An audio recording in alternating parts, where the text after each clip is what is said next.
8 avril 2016. Grèce.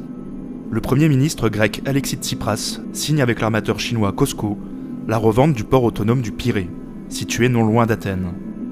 Ironiquement, ce port, l'un des plus grands du bassin méditerranéen, fut créé au début du 5e siècle avant Jésus-Christ dans l'optique de se défendre d'une invasion étrangère, en l'occurrence perse, mais surtout afin de développer l'influence d'Athènes sur les cités de la mer Égée.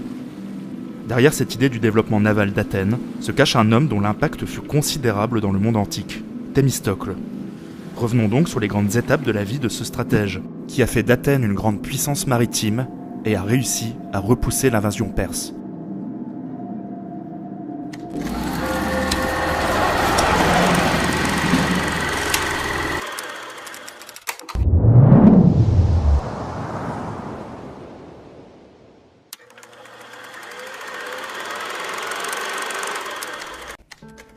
Nous sommes au VIe siècle avant Jésus-Christ.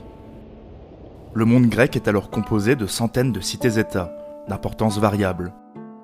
Souvent en conflit entre elles, elles partagent la même langue, le grec, mais aussi tout un ensemble de valeurs communes.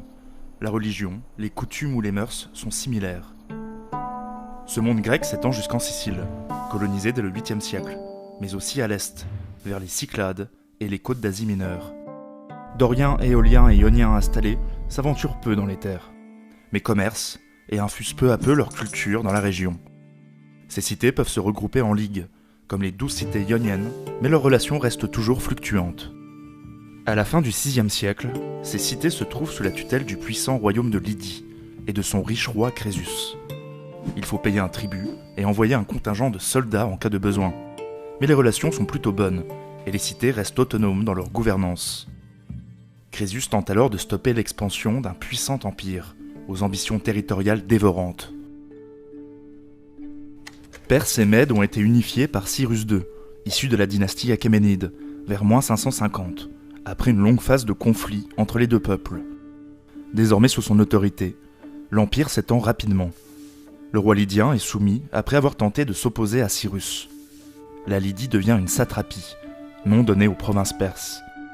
Les cités grecques sur le continent sont absorbées, mais le changement n'est pas fondamental dans leur quotidien. Désormais, les Perses sont taxés à la côte et se dotent d'une puissante flotte. Ils soumettent peu à peu les îles grecques et l'Égypte. Un antagonisme se creuse entre les deux cultures pendant les années qui suivent. Les rois perses, de nature quasi divine, sont perçus comme des despotes par les Grecs, qui développent le concept d'isonomie, l'égalité de tous devant la loi. C'est dans ce contexte que naît à Athènes Thémistocle en -525. Son père est issu d'une famille de commerçants, mais sa mère est étrangère, ce qui fait de lui un bâtard aux yeux des Athéniens. Durant sa jeunesse, il parvient très vite à se mêler à l'aristocratie, grâce à une réelle intelligence sociale. Il est décrit comme charismatique, intelligent et à l'aise avec l'art oratoire, ce qui lui permettra de gravir rapidement les échelons, dans une cité où la parole l'emporte souvent lors des assemblées délibérantes. Après avoir mené une vie dissolue durant sa jeunesse, au point où son père le déshérite, il décide de se consacrer à la chose publique au début du 5e siècle. Son entrée dans la politique coïncide avec un regain de tension du côté de l'Asie mineure. La situation s'est en effet dégradée entre les deux cultures. Darius Ier, nouveau roi perse depuis 521, a réussi, non sans grande difficulté, à annexer la Thrace et imposer un protectorat sur la Macédoine. Lors de cette expédition, les Scythes ont réussi à tenir en échec les Perses, au niveau du Danube, en pratiquant retraite stratégique et technique de la terre brûlée. Le Grand Empire n'est donc pas si invincible qu'on ne le pense. L'annexion de la Thrace coupe l'approvisionnement des Grecs en bois et en blé, et l'imposition se fait de plus en plus forte. Le pouvoir perse privilégie désormais les relations avec les cités phéniciennes de Tyr ou Sidon. Un désir d'émancipation souffle chez les Grecs d'Asie mineure. Ce que l'on nomme la révolte ionienne, préambule aux guerres médiques, débute suite à une guerre civile dans la cité de Naxos. Aristagoras, nouveau tyran de la ville de Milet, propose son aide à Darius afin de reprendre Naxos aux rebelles. La coalition perso-ionienne bute sur la cité, qui résiste de manière surprenante. Aristagoras est fébrile. Il sait que le roi des rois peut le destituer après cet échec. C'est à ce moment qu'il reçoit un message de son beau-père, Histier, ancien tyran de Milet, retenu contre son gré à la cour royale. Histier invite Aristagoras à se révolter contre le joug perse. Nous sommes en -499, les cités ioniennes entrent en rébellion contre l'Empire. Aristagoras décide de demander de l'aide aux cités grecques continentales. 2 seulement répondent à l'appel, Athènes et Érythrée, qui envoient un faible contingent de 2000 fantassins pour soutenir la révolte. Après quelques succès grecs, notamment à Sardes, la situation s'inverse et les Perses reprennent le dessus. Athéniens et Érythréens retournent aussitôt chez eux. La révolte continue durant 5 ans et la puissance achéménide réussit à en venir à bout. Milet est saccagé et ses habitants déportés. Aristagoras fuit. Les tyrans fidèles au roi perse sont placés à la tête des cités grecques d'Asie mineure. Mais Darius est rancunier. Un serviteur est sommé de lui rappeler 3 fois par jour « Maître, souviens-toi des Athéniens. Ce soutien d'Athènes à la révolte, aussi infime soit-il, doit être vengé. » Une première expédition est confiée à Mardonios, gendre de Darius. Il reprend la Thrace et la Macédoine, mais la flotte qui longe la côte subit une violente tempête, détruisant la moitié des navires perses, ce qui les contraint à rebrousser chemin. Une nouvelle expédition est lancée en -491. Les Perses tentent tout d'abord de désolidariser les cités grecques par une intense campagne diplomatique. Les ambassadeurs viennent exiger des cités de la terre et de l'eau, formule désignant la soumission à l'Empire. Athènes et Sparte refusent, jetant les émissaires du haut d'un gouffre ou les précipitant au fond d'un puits. L'armée perse change de stratégie et décide de couper par la haute mer afin de débarquer directement en Attique. Érythrée est assiégée et ses habitants déportés. Athènes doit s'organiser. L'armée athénienne est dirigée par Miltiade, qui choisit de se porter au devant des Perses, en prenant le risque de laisser Athènes sans défense. Parallèlement, un messager est envoyé demander de l'aide aux Spartiates. Alors en pleine fête religieuse, les festivités carnéennes, les Spartiates ne peuvent envoyer de contingent avant la prochaine lune. Seuls 1000 fantassins venus de Platée viennent en renfort. Sur la plaine de Marathon, à environ 40 km d'Athènes, les 2 armées se font face. Environ 10 000 Athéniens contre 25 000 Perses. La phalange grecque, en rang serré, constituée d'hoplites lourdement armés et bien protégés par leurs boucliers, s'étend sur plus d'1 kilomètre, de l'objectif de ne pas être débordé sur les flancs. Thémistocle, devenu archonte en -493, puis stratège en -490, est placé au centre de la phalange, avec son futur rival Aristide. Objectif ? Envelopper les forces perses. Moins organisées et surtout moins bien équipées, les troupes de Darius ne résistent pas à l'assaut des Athéniens. Ils sont massacrés jusque dans l'eau. La victoire est totale, mais pas définitive. Les troupes perses rembarquées se dirigent vers Athènes. Il leur faut 10 heures pour doubler le cap Sounion. En 8 heures, à marche forcée, les hoplites grecs parviennent à rejoindre le port de Phalère et arrivent avant les navires perses. Devant le risque de subir la même déconvenue qu'à Marathon, les Perses décident de plier bagages. La première guerre médique est terminée. Pour les Perses, cette défaite est périphérique, mineure même. Mais l'impact psychologique de cette victoire athénienne est énorme sur le monde grec. Les combattants de Marathon sont héroïsés. Un temple est construit à Delphes et une véritable propagande vantant les mérites des combattants est diffusée. Athènes s'impose comme la grande cité-État qui a tenu tête à un immense empire. L'empire perse n'étant plus si invincible, cette victoire donne des idées aux Égyptiens, qui entrent en rébellion. Darius passe la fin de son règne à tenter d'éteindre cette révolte. Après sa mort en -485, son fils Xerxès, nouveau roi des rois, compte bien laver l'affront de Marathon. À Athènes, les luttes politiques reprennent de plus belle après la bataille. Le grand vainqueur, Miltiade, échoue devant Paros, puis est jeté en prison où il meurt. Le champ est libre pour Thémistocle, qui devient le leader du parti démocratique et s'oppose alors sans cesse à Aristide, du parti oligarchique. Le grand dessein de Thémistocle est ébauché dès son archontat, poste de juge et d'administrateur civil. Parvenu stratège, il souhaite promouvoir la puissance maritime athénienne. Cette ambition est renforcée après Marathon. Pour lui, cette bataille n'est que le prélude à d'autres conflits, et la victoire définitive ne pourra se remporter que sur mer. Les forces perses étant bien trop supérieures, mais ses adversaires s'opposent à cette idée. Son talent oratoire lui permet de faire voter plusieurs procédures d'ostracisme contre ses rivaux par l'Ecclésia, la grande assemblée des citoyens athéniens. L'ostracisme permet de bannir, souvent pour 10 ans, un homme politique dont la puissance devient trop grande. En -483, Aristide, son grand rival, est banni. Thémistocle réussit à faire voter une loi navale afin de construire 200 navires de guerre, les trières. 2 éléments importants vont faciliter ce vote. Tout d'abord, Athènes est en guerre contre Égine depuis -488, ce qui permettrait de remporter une victoire plus facilement. Surtout, la découverte des mines du Laurion, à la même période, enrichissant considérablement Athènes, va permettre le financement du projet. Plutôt que de redistribuer les revenus entre les citoyens, Thémistocle confie ses revenus de la mine aux plus riches, qui ont charge de financer la construction des navires. En 2 ans, Athènes dispose de la plus grande flotte grecque. Mais sa loi navale va plus loin. Il propose de délaisser le port de Phalère pour en établir un nouveau au Pirée, qu'il fortifie. Toutes ces décisions sont prises alors qu'une atmosphère de terreur s'abat sur les cités grecques.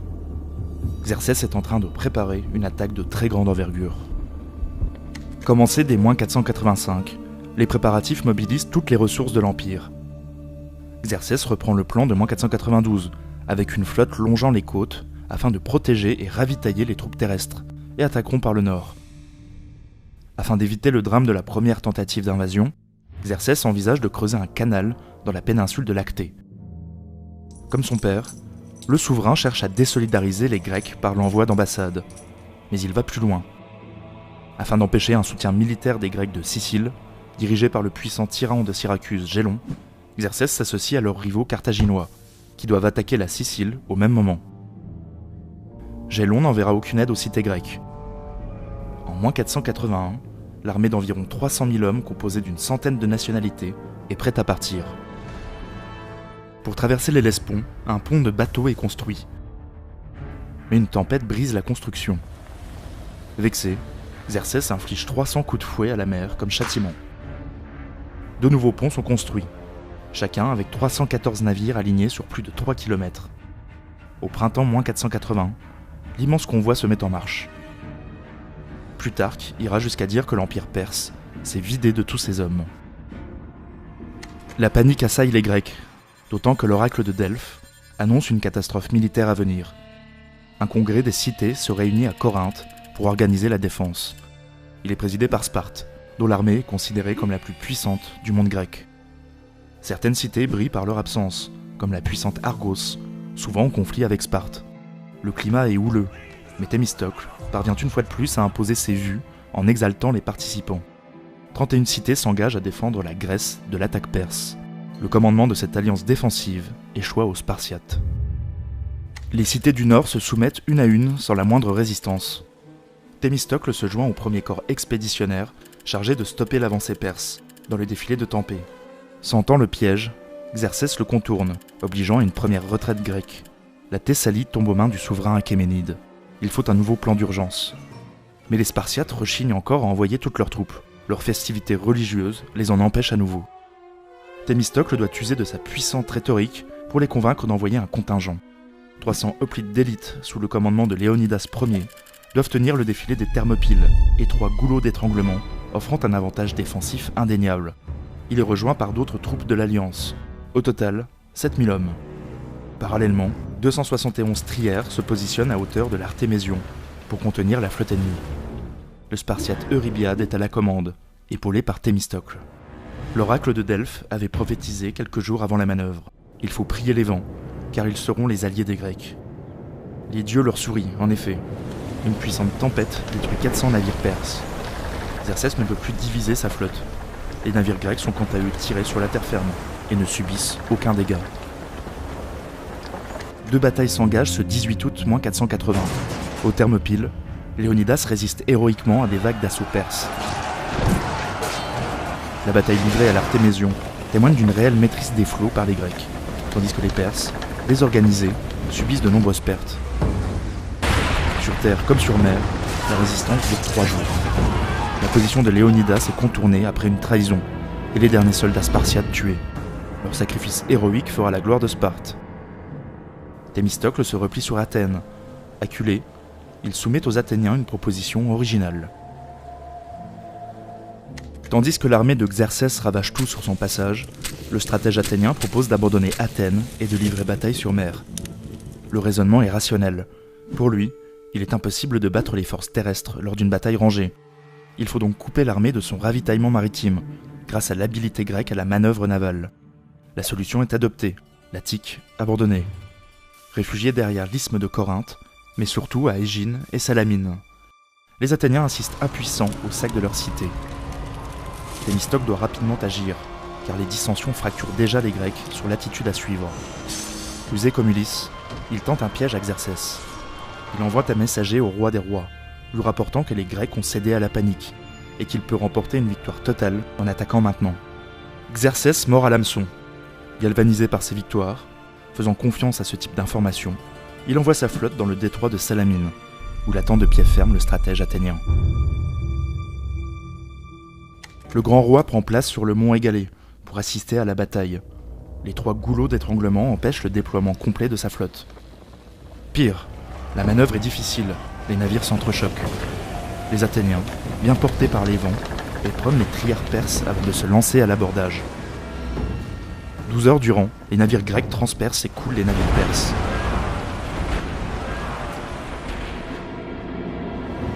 Xerxès, excédé, retourne à Suse. La tactique de Thémistocle a payé, mais l'Empire n'est pas encore battu. Mardonios reste en Attique, et les Grecs se divisent à nouveau. Il faudra 1 an avant qu'une puissante coalition grecque se constitue. Mardonios ravage à nouveau l'Attique et se retire vers Platée, terrain favorable à sa cavalerie. La plus grande coalition du monde hellène, environ 50 000 hommes, fait face à 110 000 Perses. La bataille est indécise. La mort de Mardonios précipite l'issue. Les Perses sont en fuite. Au même moment, de l'autre côté de la mer Égée, les hoplites grecs réussissent à débarquer au cap Michal et à détruire les navires perses. Ils s'emparent de Sestos, s'assurent de contrôler l'Hellespont et sécurisent la route du blé avec les Scythes. L'empire achéménide doit alors affronter un soulèvement à Babylone. Contre toute attente, les Grecs ont ébranlé le plus grand empire du monde et se découvrent au passage une vocation impérialiste. Thémistocle est considéré comme le grand artisan de cette victoire. Il est comblé d'honneur, mais souhaite aller plus loin. Il est partisan d'une stratégie offensive, portant la guerre au cœur de l'Empire. La soumission des îles de la mer Égée est le point de départ de la thalassocratie athénienne. Il se méfie tout autant des Perses que des Spartiates, et fait édifier des murailles, et propose l'idée d'un mur reliant le Pirée à Athènes. Les querelles internes reprennent de plus belle entre cités et dans les cités. Sans doute grisé par le prestige, Thémistocle se montre vaniteux, excessif, avec un goût prononcé pour les richesses. Ses vieux rivaux, rappelés durant les guerres médiques, l'accusent de piller le trésor public. Devenu trop puissant, il est finalement ostracisé en moins 470. Il se réfugie dans quelques cités grecques, mais menacé, il fuit chez le nouveau roi perse, Artaxerxès. Moins rancunier que ses aïeux, le souverain le couvre d'honneur et lui offre la gouvernance de provinces grecques d'Asie mineure.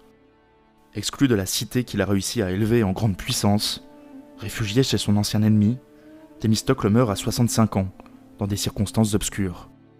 Plutarque et Thucydide considèrent qu'il s'est suicidé après avoir reçu l'ordre du roi de se battre contre ses concitoyens athéniens. D'autres considèrent qu'il est tout simplement mort de vieillesse. Le rôle joué par Thémistocle dans l'histoire du monde antique est considérable. S'imposant dans un modèle de gouvernement où l'éloquence est centrale, il a réussi à déterminer une vision stratégique pour Athènes sur le long terme. L'impact de la victoire sur les Perses consolide l'identité grecque et exalte sa supériorité sur les barbares, l'inscrivant dans un destin historique. On place les exploits des guerres médiques aux côtés des grands récits homériques, de l'Iliade ou de l'Odyssée. La création de la Ligue de Délos porte la cité de l'Attique au sommet de sa puissance. L'expansion hégémonique d'Athènes finira par agacer ses puissants voisins spartiates, avec qui la guerre du Péloponnèse éclatera en moins 431, et qui sera fatale pour Athènes. Le plus grand danger vient des Spartiates, et non des Perses, ne cessait de répéter Thémistocle.